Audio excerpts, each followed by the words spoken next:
They called me the wisest man who ever lived. But wisdom didn't begin in the palace.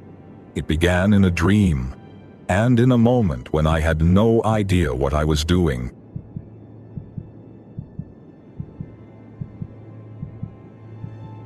I was a king who didn't know how to be one.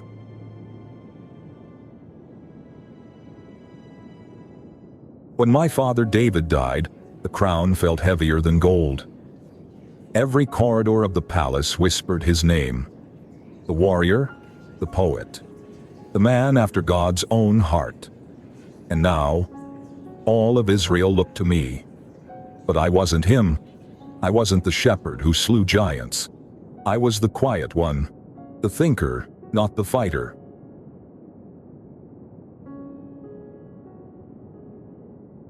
I made peace with Egypt, took Pharaoh's daughter as my wife. A bond of diplomacy, not desire. Yet even as Jerusalem celebrated, something inside me trembled, because peace on the outside meant nothing if I had no peace within.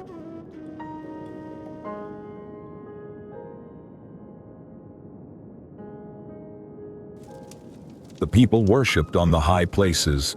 No temple yet, only altars scattered across the hills. I told myself it was fine, but part of me wondered, would God meet me there?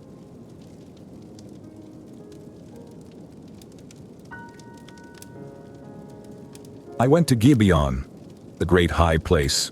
1,000 burnt offerings, 1,000 prayers. Smoke rose into the heavens until my eyes stung with tears. And that night, he came.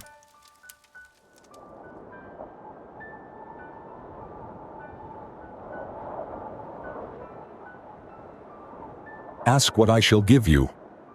My breath caught, the maker of heaven and earth asking me what I desired.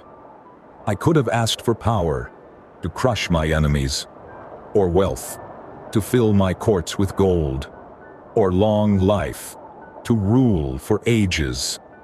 But my heart whispered something else. O Lord my God, you've shown great mercy to my father David, and now you've made me king, though I am but a child. I do not know how to go out or come in. Give your servant an understanding heart, to discern between good and evil. For who can govern this great people of yours? And in the stillness, his voice came again. Because you have not asked for riches, nor long life, nor the death of your enemies, but have asked for understanding, I will give you wisdom, and with it, riches and honor. No king shall compare to you, and if you walk in my ways, I will lengthen your days. I awoke, trembling. The fire had burned low, but my heart was aflame. I returned to Jerusalem, stood before the Ark of the Covenant, and offered peace offerings.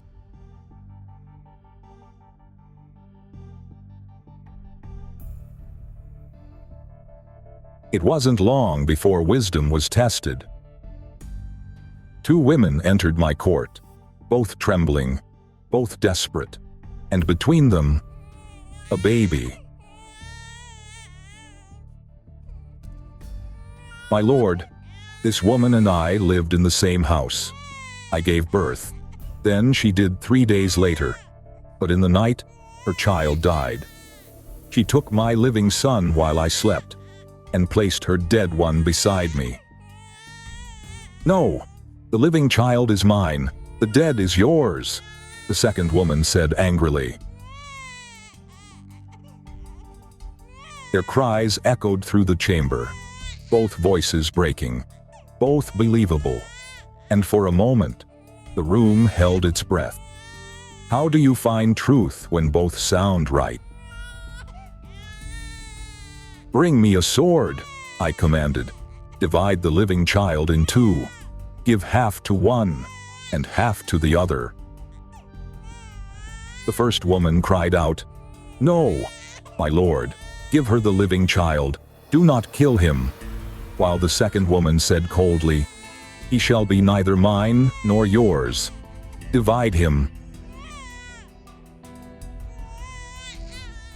Give the living child to the first woman. Do not put him to death. She is his mother. I said firmly. In that moment, the truth was revealed. Not through logic, not through law, but through love, because love always reveals what's real. And word spread through all Israel. They saw not just a king, but the wisdom of God resting on a man who had once felt like a child. Years passed. The temple rose from dust. Gold lined the walls.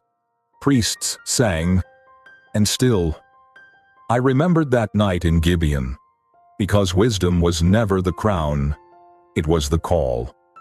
The reminder that every decision, every moment of discernment, begins on our knees. Sometimes people ask, what was it like hearing God's voice? It wasn't thunder, it was clarity.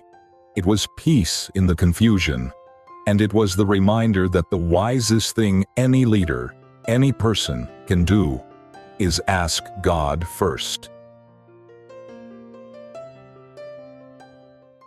Maybe you're standing where I once stood, facing choices that feel too heavy, feeling unqualified, unsure. Then remember this: wisdom isn't found in answers, it's found in surrender. Ask him, and he will give you more than you ask for. This was the prayer that changed a kingdom. What could your prayer change? If this story spoke to your heart, share it below, and subscribe for more biblical stories brought to life.